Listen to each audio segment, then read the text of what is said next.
Mensagem do céu. A pergunta que me fizeram aqui, que eu estou colocando para vocês, é sobre esse texto. Mateus 24, versículo 12, e por se multiplicar a iniquidade, o amor se esfriará de quase todos. Aquele, porém, que perseverar até o fim, este será salvo. A pergunta que me fizeram é, o amor esfriará porque a iniquidade aumentará? É isso? Querido meu, querida minha, precisamente isso, não é? Peço perdão aí vocês que estão ouvindo o bate-bate aqui novamente, não sabemos onde está sendo reformado agora, mas em algum lugar aqui estamos passando aí por mais uma reforma aqui no estúdio, não é próximo do estúdio, na verdade. Então prestem atenção no que está sendo ministrado, você também na internet, não dê muita atenção aos ruídos, não é? Olha só, meu querido e minha querida, o fato real e consumado aqui dentro desse contexto é que porque a iniquidade se aumenta, o amor se esfria. Vamos para algumas questões práticas? Vamos a umas questões práticas. Queridos, vocês conseguem confiar nas pessoas hoje? Como você acha que os nossos pais ou os nossos avós confiaram nas pessoas, não é?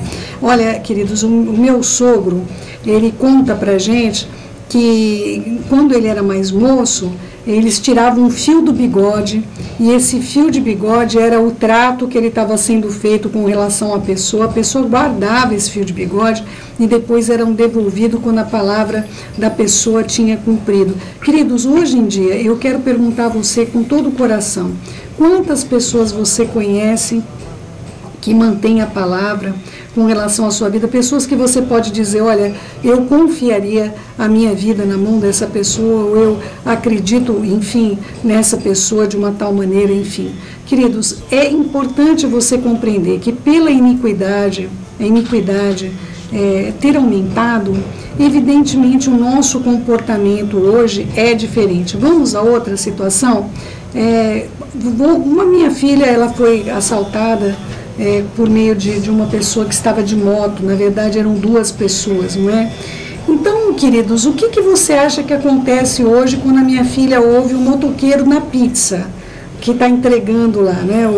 A motoquinha com aquele quadriculado lá atrás, que mantém aquecidas as pizzas, mas só o fato dela ouvir a moto faz com que ela simplesmente olhe assustada, não é? Tem um procedimento diferente para uma pessoa de bem, não é? O motoqueiro que está entregando a pizza, ele não tem nada a ver com o motoqueiro que fez o assalto. Esperamos que todos eles sejam bons trabalhadores, independente de alguns não serem tão bons trabalhadores ou tudo mais, mas o que importa para nós é essa questão do contexto que nós vivemos em relação ao medo, que nós vivemos em relação à traição, que nós vivemos em relação a todas as questões ao nosso redor. Eu já até falei aqui, uma pergunta também de um ouvinte que trouxe para mim uma palavra que é pistantrofobia, que é o medo de se aproximar das pessoas. Qual a intenção dessa pessoa? O que essa pessoa quer de mim? Por que essa pessoa quer estar ao nosso lado? Vamos à parte agora emocional, não é? Quantas moças têm sido iludidas, não é? Em uma relação com alguém que não tem a intenção de casamento, ou vice-versa, o rapaz que tem uma intenção de casamento, mas a moça não corresponde a esse sentimento, na verdade está ali tomando o tempo daquela pessoa, não é? E vamos para outras questões, como nós temos visto aí, são pais que assassinam os filhos, são filhos assassinando os pais, são quem deveria amar, proteger, lutar, entregando a essas pessoas justamente a ignomínia, entregando essas pessoas para uma situação avessa à realidade do que deveria, não é?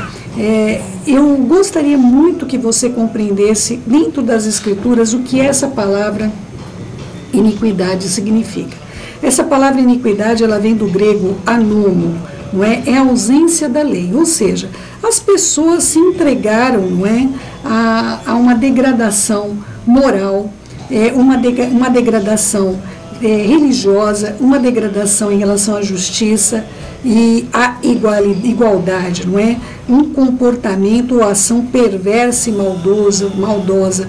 Vem na nossa língua, essa palavra vem do latim iniquitas actis, não é? A ação da iniquidade. Então, queridos, dentro das Escrituras, a base do texto iníquo é aquele que rejeita a lei. Ou seja, as pessoas rejeitaram a palavra do Senhor. Queridos, olha, infelizmente, o cristianismo tem uma grande parcela de culpa em relação à anomia, em relação à iniquidade. Porque nós fomos abolindo, não é? A lei perpétua e plena do Eterno, dizendo, não, isso aí é arcaico, não é?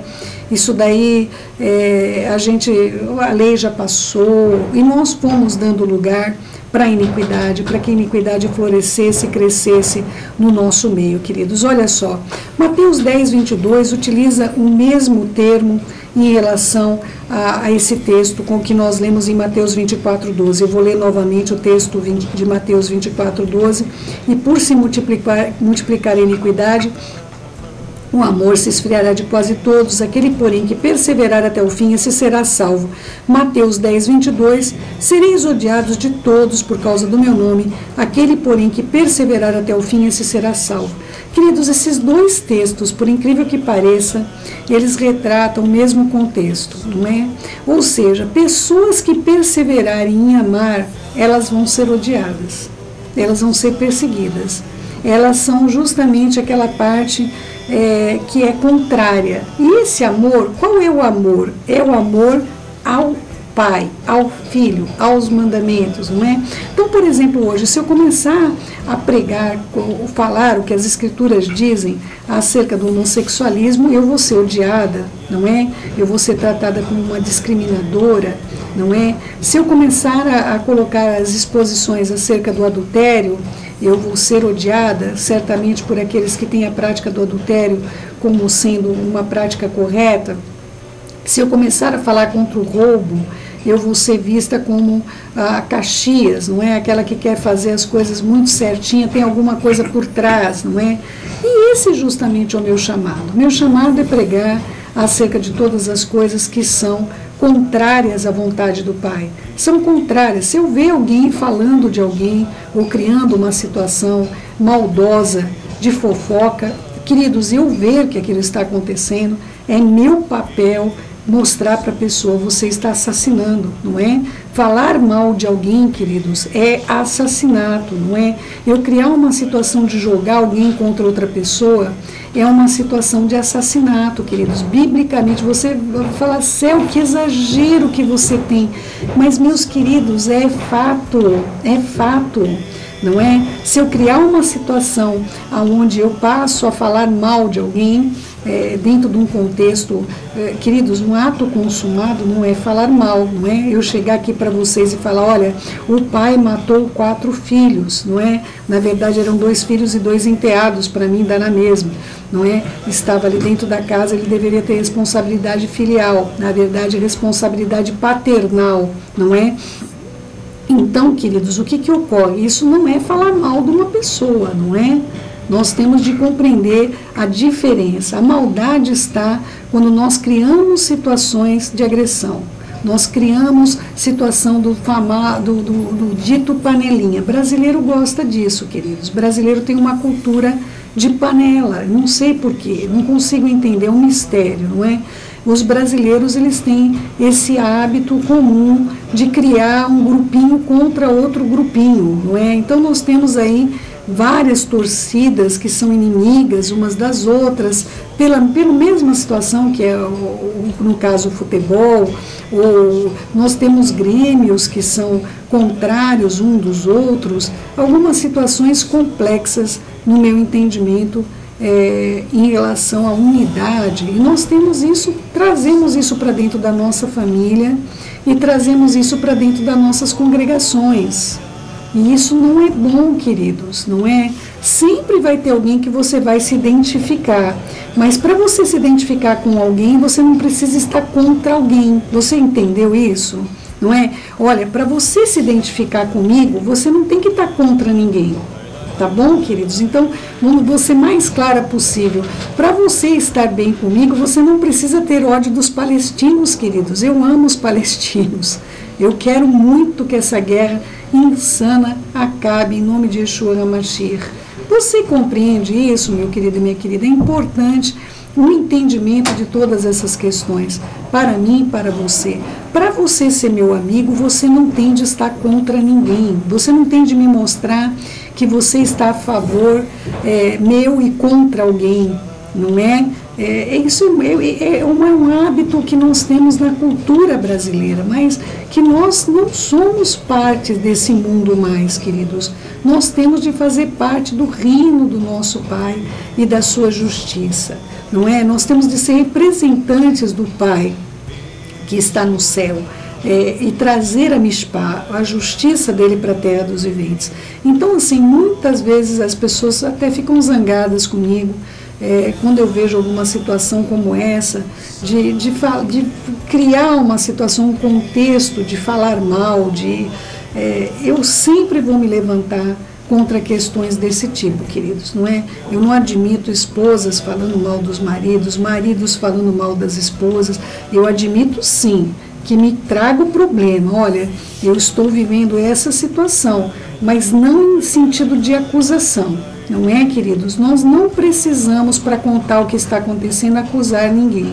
Quando o fato é consumado, olha, Céu, eu fui espancada pelo meu marido, não é? Isso não é, ela não está falando mal, ela está me contando a verdade, não é? Vocês entendem a diferença de chegar e falar, olha, eu acho que o meu marido tem uma outra mulher e você não tem comprovação nenhuma de que isso é verdadeiro, só passa na tua mente, só está na tua esfera, da tua doença, da tua falta de confiança na vida dele, você não tendo motivação para colocar coisa alguma, não é? Eu tive um aconselhamento, não é daqui, por isso eu posso tratar, não é daqui, mas o marido um dia chegou em casa, não sei o motivo que aconteceu, ele tirou as meias, e ela tinha certeza que ele tinha tido relação sexual dentro do carro e tinha usado as meias para limpar-se ou coisa, gente, coisa doentia, ou seja, não existia razão alguma. Eu acompanhei esse casal, não é daqui, por isso que eu gosto de usar um exemplo como esse, não é? Era uma coisa completamente na esfera da mente dessa mulher, não é? Uma doença chamada ciúmes, não é? Então eu queria primeiramente explicar para vocês, queridos, o que é amor, porque nós temos uma falta de entendimento muito grande do que é amor. Nós lemos lá o texto de 1 Coríntios 13, ainda que eu fale a língua dos homens, dos anjos, se não tiver amor, serei como o bronze que soa, o símbolo que retine, então eu posso falar a língua dos homens e dos anjos e não amar. Ou seja, eu posso ter recebido o batismo, a imersão da Ruach Kodesh, não é? O batismo com o Espírito Santo, como vocês conhecem, e não amar. Ou seja, tem muita gente falando em línguas por aí e que não ama, queridos. Você precisa compreender essa grande realidade, não é? Então, não é porque uma pessoa fala em outras línguas que essa pessoa está qualificada dentro do contexto de amor que as Escrituras dizem. Eu posso ter o dom de profetizar e conhecer todos os mistérios e toda a ciência, e ainda que eu tenha uma fé ao ponto de transportar os montes, se eu não tiver amor, nada serei. Ou seja, há pessoas operando milagres extraordinários e são pessoas que não amam. Há pessoas aí que estão operando coisas extremamente miraculosas, mas elas não têm amor, queridos, não é? O Eterno não vai julgar se elas estão sendo instrumento dele ou não. Ele vai julgar se essa pessoa fez isso por amor. É só isso que interessa para ele. Ainda que eu distribua todos os meus bens entre os pobres, e ainda que eu entregue meu próprio corpo para ser queimado, se eu não tiver amor, nada me aproveitará, não é? Então há muitos movimentos, muitas expressões que nós vemos por aí, ao ponto da pessoa parar na porta da embaixada e atirar fogo no próprio corpo. Mas essas pessoas estão fazendo isso por amor, queridos, não é? Alguém pode tirar a própria vida por amor, não é? O amor, ele é paciente, benigno, não arde em ciúmes, não se ufana, não se ensoberbece, não se conduz inconvenientemente, não procura os seus próprios interesses, não se exaspera, não se ressente do mal, não se alegra com a injustiça, mas regozija-se com a verdade. Tudo sofre, tudo crê, tudo suporta, e o amor jamais acaba. Queridos, O amor não busca o seu próprio interesse. Então, por exemplo, o que é melhor para mim quando eu vejo você errar? É melhor eu ficar quieta, não é? Para o bem da nossa amizade. É melhor que eu fique quietinha, não é? E deixe você continuar seguindo o seu caminho, mas pelo menos entre nós fica tudo bem. Queridos, isso não é amor, meus amados. Amor é eu falar o que realmente o Eterno me mostra, no momento que Ele me mostra, não é? Se for para ser uma palavra de repreensão, meu marido me ama, e meu marido muitas vezes me repreende, queridos. Louvado seja o nome do Senhor, porque Ele consegue ser instrumento do Senhor para aprimorar a minha vida, meus amados, não é? Nós temos uma visão completamente equivocada do amor. Olha só, Ezequiel 18:32, porque eu não tenho prazer na morte de ninguém, diz o Senhor nosso Deus, portanto convertei-vos e vivei. Ou seja, o Senhor não tem prazer na morte de ninguém. Ele amou o mundo de tal maneira que Ele deu o seu único Filho unigênito, para que todo que nele crê não pereça, não é? Uma redundância que eu acabei falando, único filho unigênito, claro, é o único filho e é unigênito, é a mesma coisa. Mas, queridos, é importante que nós saibamos que esse mesmo Deus, em Apocalipse 20, Esgalos 20:15, e se alguém não foi inscrito no livro da vida, esse foi lançado para o lago que arde de fogo, não é? Então, amados, o fato do Eterno amar a sua vida, amar a minha vida, não vai impedir, nem para mim, nem para você, que no dia do juízo Ele deixa de exercer a qualidade máxima do amor, que é o quê? Ser justo. O amor é justo, queridos, não é? Muita gente está indo aí no conto, né, de que o Eterno vai mudar de ideia e vai romper as próprias leis dele e a palavra dele. O Eterno não vai romper a palavra dele. Não é, querido meu, querida minha? Se nós não vivermos da maneira que o Eterno falou, que é não em iniquidade, mas se nós andarmos em iniquidade, com certeza o amor vai se esfriar completamente das nossas vidas, não é? Eu quero colocar aqui uma conversa da intimidade, uma carta pessoal do Shaul HaShaliach, nosso querido apóstolo Paulo, para Timóteo, não é, queridos? Eu quero contar aqui uma coisa que acabou, as pessoas pegam essa carta, queridos, e pensam que essa carta era para a congregação, aberta para a congregação, como ficou hoje, não é? Tem muitas coisas em Timóteo importantíssimas, mas tem muitas coisas que Shaul não contaria para ninguém. Ele não queria abrir esse problema para os outros, mas há situações onde nós temos de abrir para algumas pessoas o que está acontecendo nas nossas vidas, não é? 2 Timóteo 1,15 diz o seguinte: está ciente de que todos os da Ásia me abandonaram, dentre eles cito Figelo e Hermógenes. Conceda o Senhor misericórdia à casa de Onesíforo, porque muitas vezes me deu ânimo e nunca se envergonhou das minhas algemas. Antes, tendo ele chegado a Roma, me procurou solicitamente até me encontrar. O Senhor lhe conceda naquele dia achar misericórdia da parte do Senhor, e tu sabes, melhor do que eu, quantos serviços me prestou em Éfeso. Queridos, ele não está falando mal de Fígero e Hermógenes, né? Nome difícil. Queridos, ele está contando para o amigo dele, da intimidade dele, uma situação que aconteceu, que ele foi abandonado por todos que estavam na Ásia. Mas aí Shaul HaShaliach não faz uma carta capital para mandar para todas as congregações messiânicas da época, dizendo, olha, eu fui abandonado por todos da Ásia, não é? Aliás, as cartas do Apocalipse, de Esgalos, todas as 7 congregações são da Ásia, queridos, não é? Então, assim, é importante nós compreendermos essa questão de lidar com a iniquidade, ou seja, eu chegar para alguém e falar, olha, meu querido, minha querida, cuidado com essa situação, não é? Que você, em relação a essa pessoa, não é uma coisa pública, não é uma coisa que a gente vai estar trazendo publicamente, vou falar, olha, tomem cuidado agora com fulano de tal, mas isso a quem se refere, queridos, não é? Nós tivemos uma experiência de uma pessoa, um rapaz, aparentemente uma pessoa boníssima, vamos dizer assim, não é?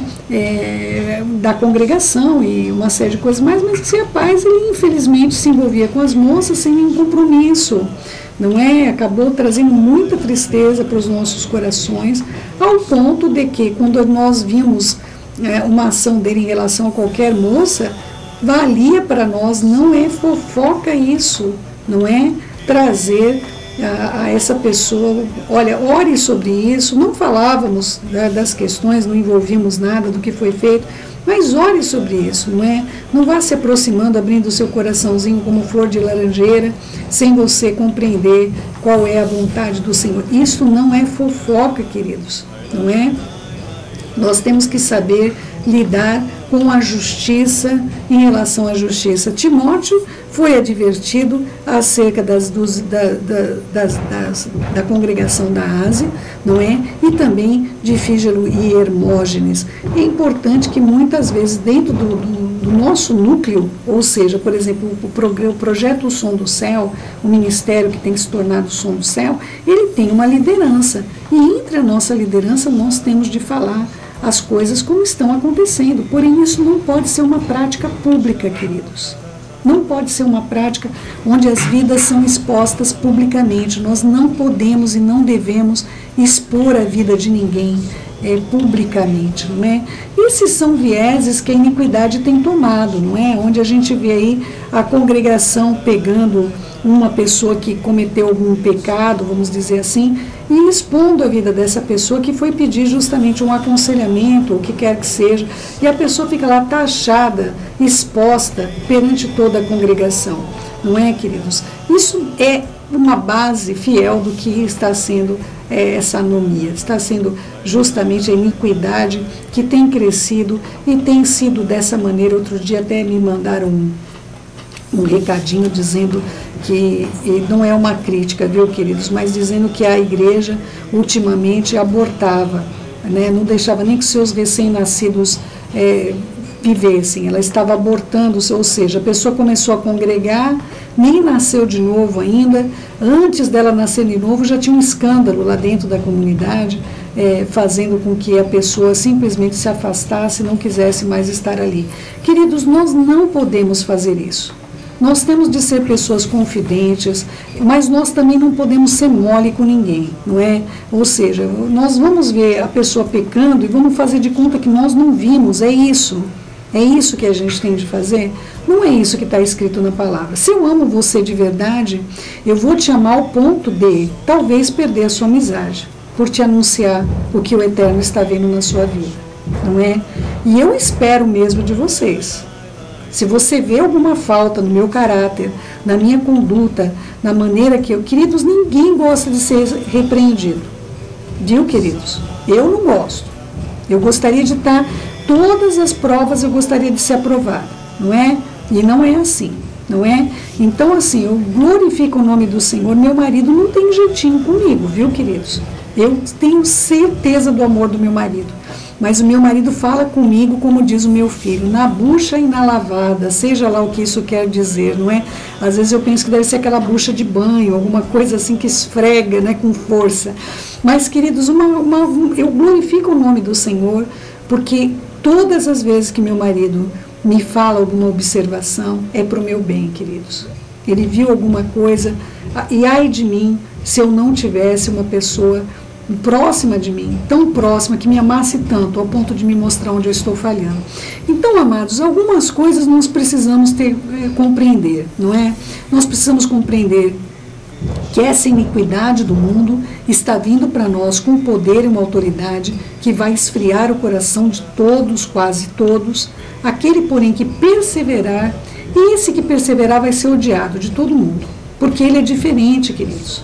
E o meu desafio para você hoje é que você faça essa diferença, que você não permita o seu coração se endurecer, que você não permita que seu coração se torne uma pedra, que você não vai abrir mais para ninguém, que você não vai querer mais amar ninguém. Todos nós somos tentados a não amar, queridos. Todos nós somos tentados a não ter responsabilidade com o próximo. Todos nós somos tentados a abandonar a vontade do Senhor nas nossas vidas. E hoje eu quero trazer para você essa reflexão do coração do Pai, não é? Não permita que o seu coração seja influenciado porque o dos outros endureceu, não é? Porque a iniquidade tem aflorado no coração da maior parte das pessoas. Queridos, amar dói todo o tempo, queridos. Eu lido com pessoas todo o tempo, todos os dias, de domingo a domingo eu lido com pessoas, não é? E não é simples, queridos. Há coisas que E, lamentavelmente, há ocasiões, é claro, que eu vou ter de confrontar as vidas, e pessoas que eu amo muitas vezes vão se sentir agredidas, não é? Vão sentir, olha, a maneira que você está expondo isso, não é? Algumas vezes eu já ouvi a pessoa dizendo o que você tem a ver com a minha vida, não é? Mas aí foi a pessoa que me perguntou, não é? Eu jamais vou lá me voluntariar a invadir a vida de ninguém, não é? Quando eu tenho uma abertura para explicar, ou eu tenho comunhão, não é? Tenho comunhão com alguém, eu vou realmente mostrar, vou falar, olha, isso aqui está fora do lugar, não é?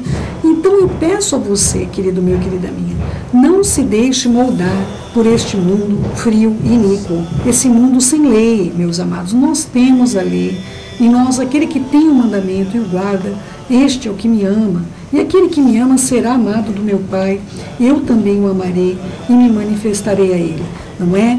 Eu quero concluir esse estudo com Hebreus 3:12. Tende cuidado, irmãos, jamais aconteça de haver em qualquer de vós perverso coração de incredulidade que vos afaste do Deus vivo. Pelo contrário, exortai-vos mutuamente a cada dia, durante o tempo que se chama hoje, a fim de que nenhum de vós seja endurecido pelo engano do pecado, porque nos temos tornado participantes do Messias, se de fato guardamos firme até o fim a confiança que desde o princípio tivemos. Querido meu, querida minha, esse é o meu papel de estar aqui todos os dias com você, não é? É que você guarde até o fim, que você seja fiel até a morte, que você não seja seduzido. É tão fácil, queridos. Todos nós, todos os dias temos um apelo de sedução para o mal. Eu desejo de todo o coração, meu querido e minha querida, que você não permita o seu coração se endurecer por causa da iniquidade que tem vindo sobre toda a terra. E vai aumentar, queridos. Nós não estamos diante de um avivamento, embora a Ruach vai ser derramada novamente, não é? Ela vai ser derramada para nós. O Espírito Santo será derramado sobre nós. Mas, queridos, neste momento nós estamos enfrentando o espírito da apostasia. E esse espírito vai trazer documentos, vai trazer informações, vai trazer coisas terríveis, provando até que o Messias nunca veio, que Yeshua não passa de uma fábula. Nos nomes dele, vai criar vários nomes para ele, e tantas coisas como já foi feito desde que o Império Romano assumiu o Concílio de Nicéia. Então, amados, eu peço a você, em nome de Yeshua HaMashiach, que se volte para as Escrituras, para a vontade do Pai, conheça os mandamentos dele, não é? E que você possa ser fiel até a morte. E eu te darei a coroa da vida, Jesus Senhor Todo-Poderoso, não é? Ser fiel somente, meu querido, minha querida. Eu sei que é difícil amar, mas eu digo para você, essa é a melhor porção que nós podemos escolher. E eu espero que você não permita que a sua porção seja tomada. Tá bom?